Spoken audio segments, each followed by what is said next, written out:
அனைவருக்கும் வணக்கம். விக்கிரவாண்டி இடைத்தேர்தல் பெருவாரியாக எதிர்பார்த்த ஒரு தேர்தல். ஏன்னா நாம் தமிழர் கட்சி அங்கீகரிக்கப்பட்ட கட்சியாக 2024 நாடாளுமன்ற தேர்தல் பிறகு சந்தித்த முதல் தேர்தல். இந்த தேர்தலில் நாம் தமிழர் கட்சி வழக்கம் போல் தனக்கான தனித்துவமான தேர்தலை சந்திக்குது, எந்த கட்சியோடனும் கூட்டணி இல்லாமல். இந்த தேர்தலில் ஏற்கனவே தர்மபுரியில் போட்டி போட்ட மதிப்பிற்குரிய சகோதரி அபிநயா அவர்கள் தான் இந்த தேர்தலில் இடைத்தேர்தலையும் போட்டி போடுறதா அறிவிச்சிருந்தாங்க.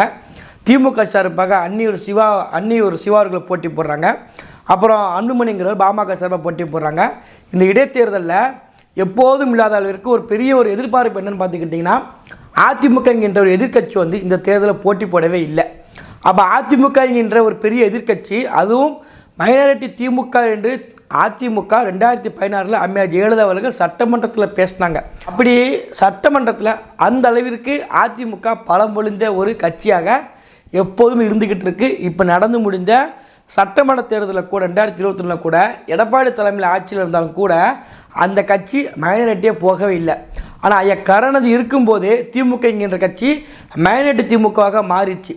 அப்படி இருக்கும்போது பெரிய எதிர்கட்சி இருக்கக்கூடிய இந்த அதிமுக கட்சி இந்த தேர்தலில் புறக்கணிக்கிறோம், நாங்கள் தேர்தல் முறையாக நடக்காது என்று சொல்லி இந்த தேர்தலை அவங்க புறக்கணித்து தழுவி போகிறாங்க. அப்போ அதிமுகவோட வாக்கு யாருக்கு விழப்போகுதுங்கிற ஒரு கேள்வி பெருவாரியாக எழுந்துக்கிட்டு இருந்துச்சு. இப்போ இடைத்தேர்தல் பொறுத்த வரைக்குமே எல்லாருமே பெரும்பான்மையாக சொல்லக்கூடிய ஒரு விஷயம் என்னென்னா, இடைத்தேர்தல்னாலே அது ஆளுங்கட்சி தாங்க ஜெயிக்கும் என்கின்ற நிலைப்பாடு இருந்துக்கிட்டே தான் இருக்குது. ஆனால் ஆளுங்கட்சி தான் ஜெயிக்குன்னு தெரிஞ்சாலும் கூட நாம் தமிழர் கட்சி என்கின்ற கட்சி தொடர்ச்சியாக களத்தில் நின்றுக்கிட்டே இருக்குது. எப்படி இந்த ஓட்டப்போட்டில் ஓடும்போது உசேன் போல்ட் தான் எல்லாருமே ஓட்டப்போட்டில் ஓடுறாங்க, உசேன் போல்ட் தான் ஓடுவார் அப்படின்னு நினச்சிக்கிட்டே இருந்தாங்கன்னா அது எல்லாருக்குமே தெரியும். ஆனால் அதையும் தாண்டி இங்கே நம்ம பாராட்ட வேண்டிய யாருன்னு பார்த்துக்கிட்டிங்கன்னா, உசேன் போல்ட் கூட ஒருத்தர் ஓடுவதற்கு தயாராக ஒருத்தர் களத்தில் நிற்காங்க பாருங்கள், அவர்கள் தான் உண்மையான வீரர்கள். அந்த மாதிரி களத்தில் நாம் தமிழர் கட்சி இந்த தேர்தலையுமே சந்திக்க தயாராக இருந்துச்சு.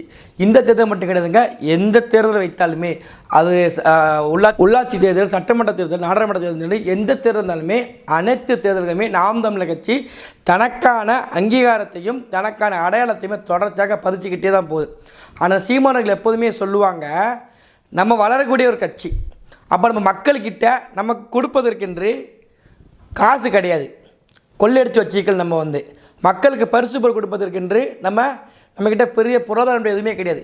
நம்மக்கிட்ட இருப்பது ஒன்றே ஒன்று, ஆக சிறந்த நம்முடைய தத்துவமும் நம்ம கொள்கையும் மட்டும்தான். அதை நம்ம தொடர்ச்சியாக நம்ம மக்கள்கிட்ட விதைச்சிக்கிட்டே வரோம். இந்த விதைச்சதின் பலனாக நம்ம 2016 நாம் தமிழர் கட்சி முதலாக தேர்தலை சந்திக்கு 2016 2024 கிட்டத்தட்ட ஒரு 8 ஆண்டுகளாக இருக்கக்கூடிய ஒரு பயணம்தான். இந்த 8 ஆண்டுகளில் நாம் தமிழர் கட்சியினுடைய வளர்ச்சி பார்த்துக்கிட்டிங்கன்னா, மக்கள் நமக்கு கொடுத்த அங்கீகாரம் என்னென்னா, ஒரு அங்கீகரிக்கப்பட்ட கட்சியாக எந்த ஒரு விதமான யாருடைய பின்புலமும் கிடையாது. எங்களுக்கு நாங்கள் அங்கீகரிக்கப்பட்ட கட்சியாக மாறுவதற்கு எங்களுக்கு அதிமுக உதவி பண்ணிச்சு, இல்லை திமுக உதவி செய்துச்சு, இல்லை பாஜக உதவி பண்ணிச்சு, இல்லை காங்கிரஸ் கட்சிக்காரங்க உதவி பண்ணாங்க அப்படின்ற எந்த விதமான யாருடைய எதிர்பார்ப்பும் இல்லாமல் நாம் தமிழர் கட்சி மக்களை நம்பி களத்தில் நம்ம நின்னோம். அப்போ அதற்கு அங்கீகாரமாக நமக்கு கட்சி அங்கீகரிக்கப்பட்ட கட்சியாக மாறுது. இந்த இடைத்தேர்தல் எடுத்துக்கிட்டிங்கன்னா, இடைத்தேர்தல்னாலே அங்கே அதிகமாக மக்களுடைய எதிர்பார்ப்பு என்னென்னா, எங்கள் தொகுதி எம்எல்ஏ என்றைக்கு இறந்து போவார், அவர்னால அடுத்து நமக்கு என்றைக்கு நல்லது நடக்கும்னா, அவர் இறந்தார்னா நமக்கு காசு கிடைக்கும், நமக்கு ஒரு 10-20 நாளைக்கு தேர்தல் திருவிழா மணிக்க அங்கங்கே கூட்டம் நடத்துவாங்க, அங்கங்கே ஒரு காசு கீசு கிடைக்கும். இந்த பிரச்சாரத்துக்கு அங்கே பிரச்சாரத்துக்கு காலையில் திமுக பிரச்சாரம், மதியம் சாயந்தரம் அதிமுக பிரச்சாரம், அப்படி எல்லா இடத்துலையுமே போய்க்கலாம் அப்படின்ற எண்ணத்துக்கு மக்களை தள்ளப்பட்டுட்டாங்க. எல்லா தமிழ்நாடு முழுக்கவே என்ன மனநிலையில் இருக்கிறாங்கன்னா, 234 தொகுதியிலுமே எங்களுக்கு இடைத்தேர்தல் வச்சுருங்க, எங்களுக்கு பொது தேர்தலே வேண்டாம் எங்களுக்கு என்று சொல்லுகிற அளவிற்கு தான் மக்களை இந்த அரசியல்வாதிகள் என்ன பண்ணுறாங்க, மடைமாற்றி வச்சுருக்காங்க. அது அரசியல்வாதிகள்னு பார்த்துக்கிட்டிங்கன்னா, நம்ம அண்ணன் சீமான் சொல்லுவாங்க, நம்ம ஒரு புரட்சிவாதிகள். இந்த மண்ணில் யாருமே செய்ய முடியாததை தொடர்ச்சியாக நம்ம தடத்தை பதிச்சுக்கிட்டே தான் போகிறோம். ஓட்டுக்கு காசு கொடுக்கல, நீங்கள் கேட்டாலும் கொடுக்க போகிறது கிடையாது. கொள்கையை சொல்லி களத்தில் நிற்கிறோம். ஒரு படித்த வேட்பாளர் எந்த வேட்பாளரை போட்டாலுமே வேட்பாளரை இந்த பின்புலத்தை பார்ப்பேன். திமுக பார்க்க என்ன பின்புலம் பார்க்கும், நீ இந்த தேர்தலுக்கு எவ்வளோ செலவு பண்ணுவீங்க, இந்த தொகுதியில் எந்த சாதி அதிகமாக இருக்குது, இந்த சாதிக்காரன் நிப்பாட்டினா இவர் ஓட்டு வாங்க மாட்டாரா, சாதி பின்புலத்தில் இவருக்கு இருக்கக்கூடிய நல்ல பேர் என்ன, இவருக்கு இருக்க டிமெரிட்ஸ் என்ன, இது எல்லாத்தையும் பார்த்து வேட்பாளர் நிப்பாட்டுவாங்க. ஆனால் நாம் தமிழர் கட்சி என்ன படிச்சிருக்கீங்க, அந்த படிப்புக்கான ஒரு வேட்பாளராக இந்த பொறுப்பிற்கு தகுந்த ஒரு ஆளாக என்று தான் நாம் தமிழர் கட்சி வேட்பாளராக நிப்பாட்டினாங்க. அப்படி நிப்பாட்டின ஒரு அருமையான வேட்பாளர் தான் அக்கா அபிநயா அவர்கள். ஏன்னா தொடர்ச்சியாக ஒரு நம்ம பெண்ணுங்கிறத நம்மளை உயர்த்தி பேசணும் இல்லை, உழைப்புன்னு ஒன்று இருக்குது தெரியுமா, அந்த உழைப்பு உண்மையிலேயே ஒரு அபரிதமான உழைப்பு. அது கிட்டத்தட்ட ஒரு 10 நாளைக்கு மேலே அப்படி ஒரு உழைப்பை, சரியான வெயில், அந்த ஏரியாவை பொறுத்த வரைக்குமே வெயில் அதிகமான இருக்குதான், நல்ல ஒரு வெயில். அதை இப்போ சில இடங்கள்லாம் பார்த்துக்கிட்டிங்கன்னா மழை பெஞ்சு பிரச்சாரம் பண்ணுற இடத்துல அந்த சீமாவில் நடக்கக்கூடிய கூட்டத்தை கூட நம்ம பார்த்துருப்போம், மழை பெஞ்சிருக்கு. மழை வெயில் காற்று என்று எதையும் எதிர்பாராமல் மக்களை நேரடியாக நம்ம சந்தித்த ஒரே ஒரு வேட்பாளர் அக்கா அபிநயா அவர்கள் மட்டும்தான். கிட்டத்தட்ட இந்த தேர்தலில் நம்ம 10,000 வாக்கு வாங்கியிருக்கிறோம்.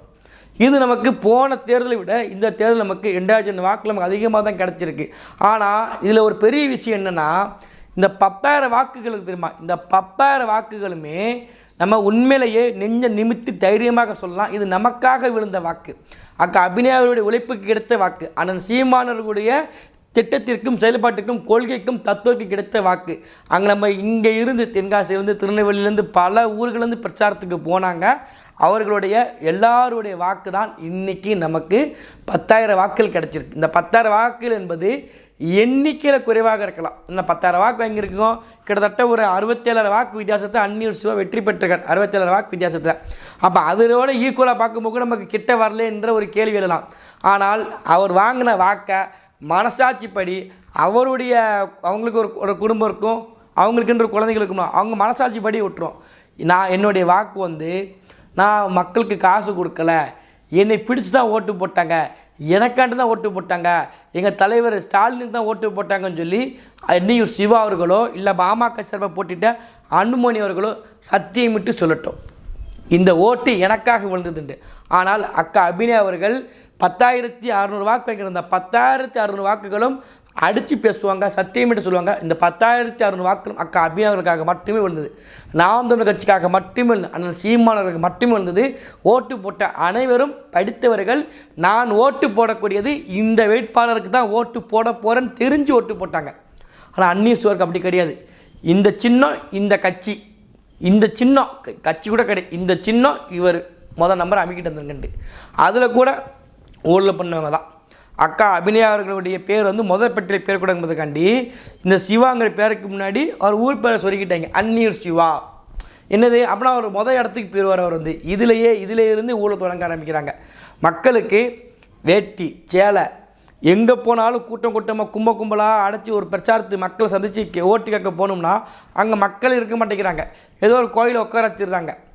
அதற்கு மேலே நாம் தமிழர் கட்சி வருது, அந்த இடத்த களத்தில் நின்று அவங்களுக்கான வாக்கை பிரிச்சக்கூடாது என்பதற்காண்டி என்ன பண்ணுறாங்க, தொடர்ச்சியாக மக்களை அந்த ஊரை விட்டு அப்புறப்படுத்தி கோயிலுக்குள்ளே வச்சு அடைச்சிக்கிட்டு, இல்லை ஏதாவது பொது இடத்துல உட்கார ஆலமரத்தை அடியில் உட்கார வச்சுக்கிட்டு பல்லாங்குழி ஆட தாயல் ஆட இந்த விளையாட்டில் ஆண்டுக்கிட்டு இந்த 100 வேலை திட்டங்கிற பேரில் எப்படி மக்களை மடைமாற்றம் பண்ணிக்கிட்டு இருக்காங்களோ அந்த வேலையை இந்த கட்சிகள் என்ன பண்ணுறாங்க, தொடர்ச்சியாக பண்ணிக்கிட்டு இருக்காங்க.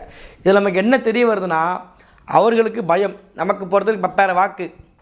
ஆனால் இவங்களுக்கு என்ன நினைப்பாங்கன்னா, திமுக கட்சி 10,000 பேர் திருந்துட்டான், நம்ம 2,000 கொடுத்துருக்கோம் ஓட்டுக்கு, அது போக என்ன செய்யணும், வேட்டி கொடுத்துருக்கோம், சேலை கொடுத்துருக்கோம், கோல்ஸு கொடுத்துருக்கோம், அவனை பழைய நாளுக்கு 10 நாளைக்கு அவன் கூட சுற்றி கூட வச்சுட்டு இருந்திருக்கோம் நம்ம அப்படி இருந்தும் 10,000 பேர் மாறிட்டான்.